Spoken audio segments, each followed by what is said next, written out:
It starts with one, just four words, simple yet powerful. From the moment Chester Bennington's voice breaks the silence, in the end captivates us with a question we've all pondered. Does any of this matter? Linkin Park didn't just create a song, they captured the feeling of exhaustion and the painful realization that no matter how hard you fight, some things will slip through your fingers. Today, we're examining In the End not only as a new metal anthem, but also as a raw confession of futility, trust, and the scars left by time. Time is a valuable thing. Watch it fly by as the pendulum swings. Mike Shinoda doesn't just say this, he expresses it with a sense of urgency. Here's the truth that many are reluctant to acknowledge. You are running out of time, and there's no way to stop it. That clock isn't just ticking, it's mocking you. Have you ever spent a night replaying every mistake, every what if, every second you wasted? That's what this verse represents. It encapsulates the sound of your own pulse in your ears when you realize, too late, that you can't rewind life. And Chester's line, I wasted it all just to watch you go, resonates deeply. Who hasn't experienced that? Giving everything to someone who then walks away without a second thought. Tell me that doesn't hit you hard.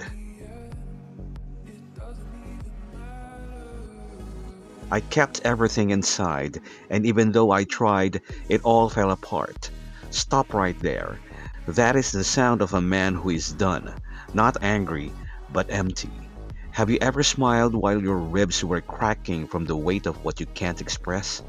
That's what this pre-chorus captures. It's not just lyrics, it's the lump in your throat when you're too exhausted to cry. And the worst part? What it meant to me will eventually be a memory. That's the real blow. One day, the person who broke you will become just the story you tell. And that story, it won't even hurt anymore. That's not healing, that's erasure. I tried so hard and got so far, but in the end, it doesn't even matter. These lines hit with the force of a sledgehammer because they challenge a fundamental human belief that effort leads to reward. The first half, I tried so hard and got so far, captures the feeling of climbing a mountain only to realize that the summit was an illusion. The second half, it doesn't even matter, represents the moment when your hands slip and you free fall. This isn't just disappointments, it's the realization that some battles are rigged from the start. When Chester sings, I had to fall to lose it all, it's not an expression of resignation, it's a moment of revelation. The word had is crucial here. This wasn't a choice, but rather an inevitability. The melody dips, reflecting the feeling of hitting rock bottom. Yet, there is a twisted sense of relief in that moment, like finally exhaling after holding your breath for years. The repetition of "it doesn't even matter" isn't an expression of nihilism, it's a form of liberation. It captures the sound of someone breaking free from a struggle in which they never stood a chance. Keep that in mind. I designed this rhyme to remind myself how I tried so hard. This crucial moment reveals the real intention behind the song. It's not about communicating with others, but about protecting oneself.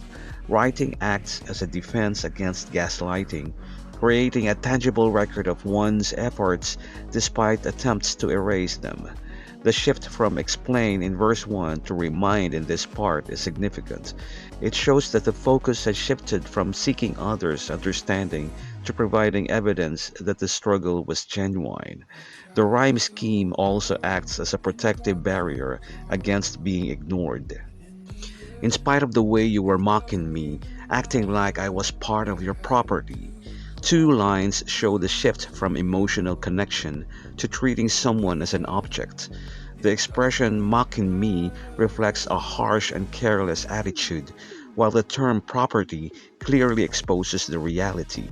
It was never a genuine relationship, but a matter of possession. This legal term highlights the abusive patterns where love depends on obedience. Remembering all the times you fought with me, I'm surprised it got so far. The key point is in the words with me. It's not just about having healthy disagreements, it emphasizes the struggles against his own being. This moment reveals how victim blaming can turn inward, leading to the painful question of why did I put up with this? The phrase forces listeners to reflect on their past, making them face their own experiences of being mistreated. Things aren't the way they were before, you wouldn't even recognize me anymore. It's not about growth, it's about falling apart. The contrast between what was and what is shows the price of trying to meet someone else's standards. The term recognize hits hard. The person they said they loved was never real. It was just a show they cheered for. Not that you knew me back then. This verse has a strong emotional effect, similar to an atomic bomb. The choice of the word knew in the past tense shows the deep dishonesty in their relationship. Their love wasn't really about him, it was more like a made up idea. It reveals that the way love was shown was just a fake version chosen over the real person. But it all comes back to me in the end. The ongoing nightmare of trauma is clear. The term comes back implies not only lingering memories, but also a sense of being unacknowledged. While others have moved forward, he is stuck facing the consequences. The phrase, in the end, ties his personal struggles to the deep sense of fear and uncertainty highlighted in the chorus. I've put my trust in you, pushed as far as I can go. The bridge isn't a climax, it's a collapse. The repetition of I've put my trust in you isn't for emphasis. It's the sound of someone repeating a mistake they already regret. This is the moment when effort curdles into resentment, when love hardens into a debt that'll never be repaid. For all this, there's only one thing you should know. But what is that one thing? The song never says. That's the genius and the cruelty of this bridge. It could be, I still love you. It could be, I hate you. It could just be, you broke me. The lack of resolution is the point. Some truths are too heavy to speak. Some realizations can't be put into words. The silence after this line screams louder than any lyric could. 20 plus years later, in the end still resonates because it's real. It's not just about failure, it's about the grace in admitting defeat. The song asks the question we're all afraid to: what if I'm not enough? And then, quietly, it answers: maybe that's okay. Linkin Park gave us permission to stop measuring our worth by what we couldn't keep. So here's the hard truth: life will break you. People will leave, time will run out, but in the end, the meaning isn't in the outcome, it's in the fight itself.